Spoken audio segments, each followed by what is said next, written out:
යමුද මාත් එක්ක ජිම් එක පැත්තේ පොඩි ට්‍රවුමක් දාලා එන්න.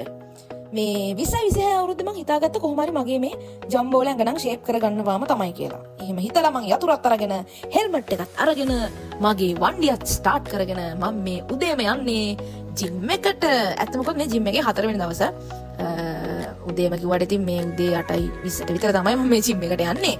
ඒක තමයි මගේ ලොකුම උදෑසන. ඉතින් මම මේ ගෙම්මට අඩි තියලා මේ දින අපේ ජිම් එකේ වයිබ් එක තනකොළ වයිබ් එකක් තියෙන්නේ. අපිට තනකොළ කකා එක්සයිස් කරන්න තමයි මේ තනකොළ වයිබ් එක අපේ කෝච් හදලා තියෙන්නේ. ඇත්තම කිව්වොත් මම මේ වයිබ් එකට හරි ආසයි.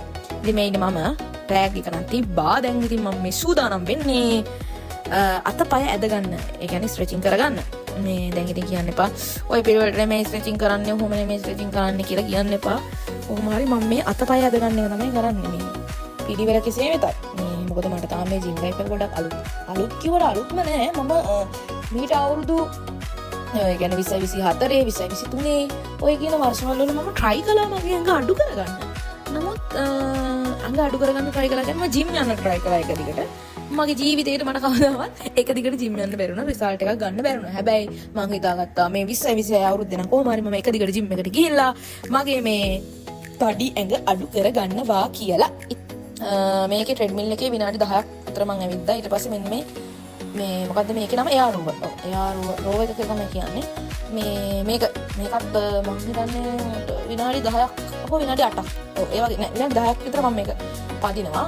මේක තමයි මාරු එක්සර්සයිස් එක. ඒ කියන්නේ මාර මහන්සිය මේක පැද්දට පස්සේ රට මහන්සියක් දැනෙන්නේ. මේ පාව එක්සර්සයිස් එක. හොඳට දාඩිය දාලා ඊමට දැනෙනවා එක්සර්සයිස් කළා කියලා ඔක පැද්දට පස්සේ. ට්‍රෙඩ්මිල් එකට වඩා මට ඒක දැනෙනවා. මේ මගේ මේ කාඩියෝ දවස. මට මේ 4 වෙනි දවස් තිබ්බේ කාඩියෝ.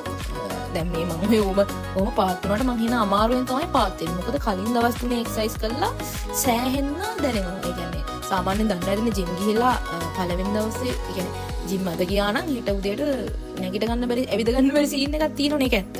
ඒක හරි අමාරුයි. අර ඒ අමාරු පිටින්ම තමයි දැන් මම ඔය එක්සර්සයිස් කරන්නේ. දැක්කද අඳුරනේ යාළුවෙක් ඉන්නව නේද ඕගොල්ලන්ගේ? ඔන්න ඔයාලගේ සපුණියක්වත් ඉන්නවා. අම්බෝ මේක ගැන කතා නොකරමු. මොකද මේක මගේ කෝච් මට කිව්වේ අසිදු අයියා. මට කිව්වේ මේ ඕක තප්පර 30ක් එක දිගට කරන්න කියලා. තප්පර 30ක් එක දිගට කරා නම් ඉතින් මැරෙනවා. ඒත් ඔක තප්පර 15 මට ඕක එක දිගට මේ කරන්න පුළුවන්. මේ ගෙදර යන්න හදන්නේ. එහෙනම් ඉතින් ජිම් බ්ලොග් එක අදට එච්චරයි. මම ගිහින් එන්නම්. බයි බයි.